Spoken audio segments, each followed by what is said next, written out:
अस्सलाम वालेकुम। मैं फजाना सतार भट्टी फ्रॉम इटालिया।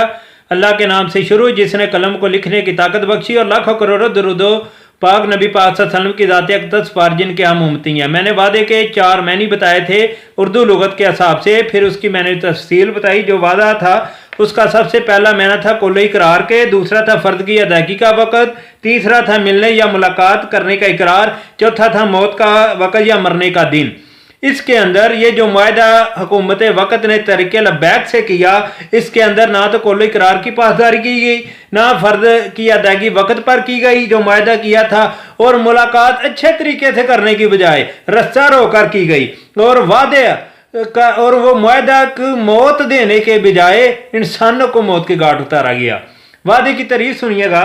वो बात जिसे कोई शख्स अपने ऊपर पूरा करना लाजम करार दे दे उसको हम वादा कहते हैं।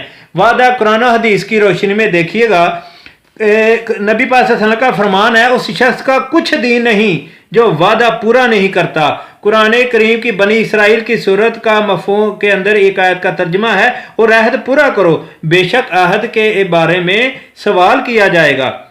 फरमाने मुस्तफ़ा सुने, तुम्हारे बेहतरीन लोग वो हैं जो वादा पूरा करते हैं, तुम्हारे बेहतरीन दोस्त वो हैं जो वादा पूरा करते हैं। झूठ बोलना और फिर उस पर फख्र करना ये काफरों का काम था, मुसलमानों का काम नहीं था। एक तारीखी हक़ाइक़ आपको बताता हूँ।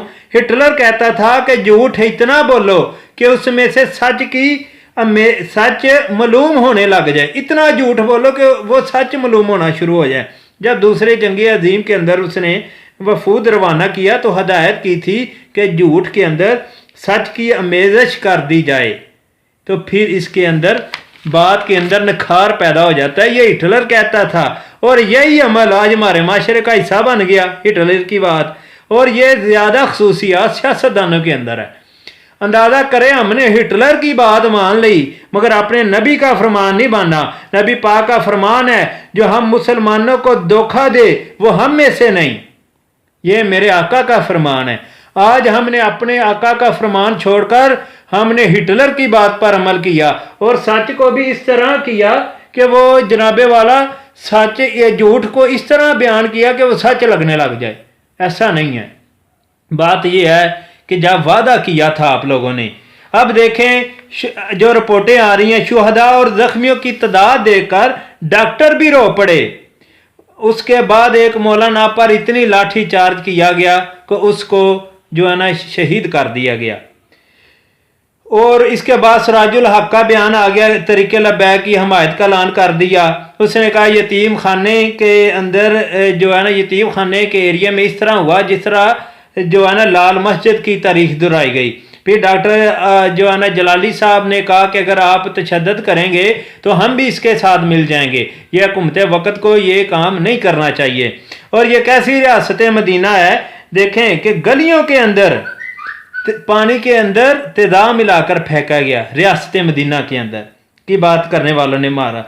और उसके बाद शेख रशीद का एक पैगाम एक हफ्ता पहले से जो वायरल हो रहा है, उसके अंदर ये चीज़ मौजूद है कि हम तो तरीके लब्बैक की तसल्ली के लिए ये बिल लेके जा रहे हैं। मतलब ये है कि हुकूमत इसमें मुखलस है ही नहीं थी।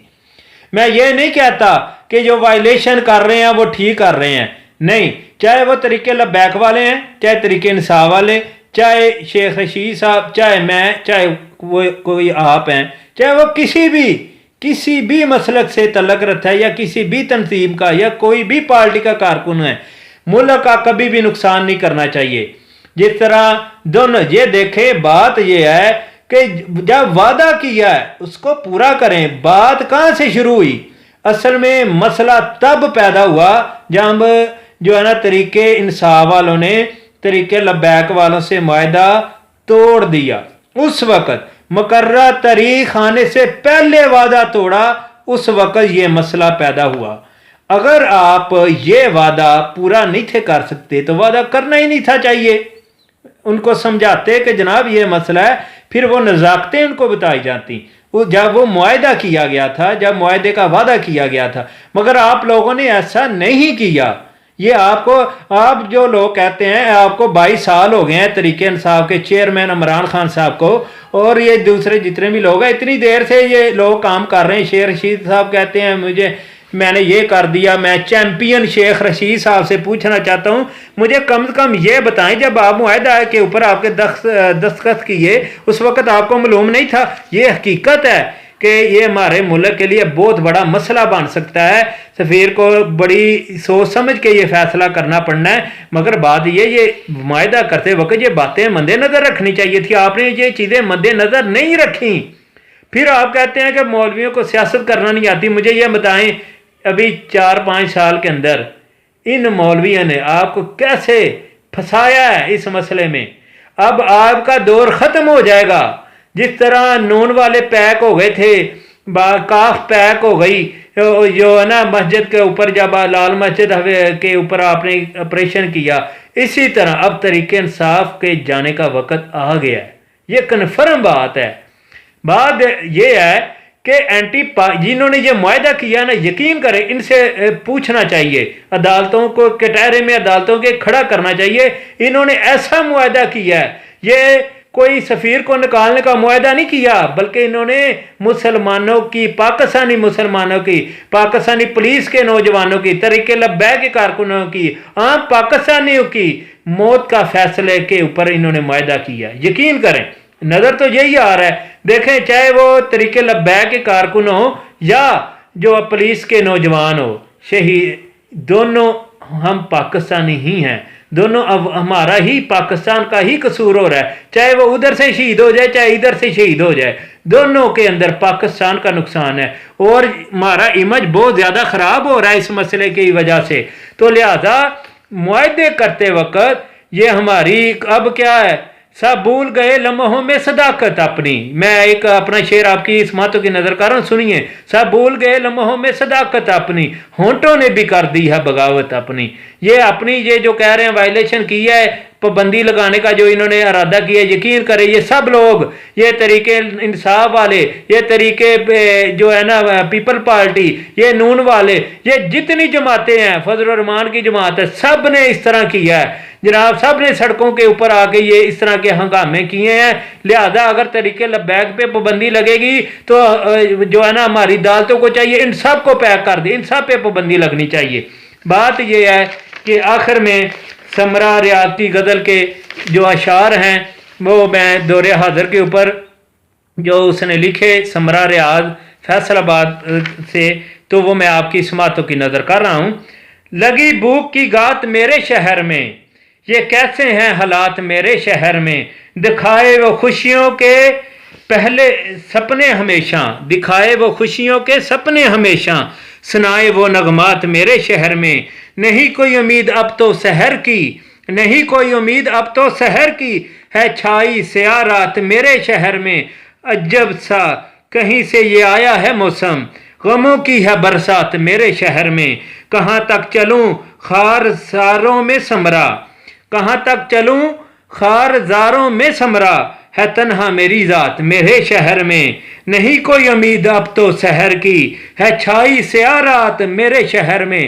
تو جناب والا یہ ایک مطلب ہے کہ اسی طرح ہے, سیاہ رات جو ہے ہمارے شہروں کے اوپر چھا چکی ہے اس معاہدے کی وجہ سے. لہذا وقت حکومت کو بھی اور طریق لبیک کو بھی یہ سمجھنا چاہیے اور اس کا مثبت ڈائلاگ کے ذریعے حل نکالنا چاہیے. اور یہ ریاست مدینہ کی بات کرنے والوں کو بھی سوچنا چاہیے کہ ریاست مدینہ کہ جس کا نام آپ لیتے ہیں تو نبی پاک صلی اللہ علیہ وسلم کے فرمانوں کو بھی سامنے رکھنا چاہیے, اور جو معاہدہ کیا ہے اس کے اوپر سوچنا چاہیے, اور یہ پورا کرنا چاہیے تھا اگر انہوں نے کیا. تو لہذا یہ اینٹی پاکستان کے اوپر کام ہو رہا ہے, چاہے وہ طریق لبیک کے اندر ہیں, چاہے طریق انصاف کے, نون کے یا پی پی کے, جتنے بھی ہیں پارٹی ہیں, وہ اب اینٹی پاکستان کے اوپر کام کر رہی ہیں. عوام کے اندر جو ہے نا سیکورٹی اداروں کے خلاف اور ہماری آرمی کے جو ہے نا دلوں کے اندر, عام پاکستانی شہری کے اندر نفرت پیدا کرنے کی کوشش کی جا رہی ہے. لہذا ہر پاکستانی کا ہمارا فرض ہے ہمیں اپنے سیکورٹی اداروں سے اور تعاون کرنا چاہیے, اور ہمیں کسی قسم کا کوئی ایسا کام نہیں کرنا چاہیے جس کی وجہ سے پاکستان کو شرمندگی اٹھانی پڑے. لہذا جو ہے اس بات کو سب کو سمجھنا چاہیے, چاہے وہ گورنمنٹ کے اندر ہیں, چاہے وہ گورنمنٹ کے باہر ہیں, چاہے وہ اپوزیشن والے ہیں. تو مجھے اسی کے ساتھ فضان حسن تار بٹی کو اجازت دیں۔ امید ہے کہ یہ جو میں نے وعدے کے بیان کیے تھے وہ آپ سب کی سمجھ میں آ چکے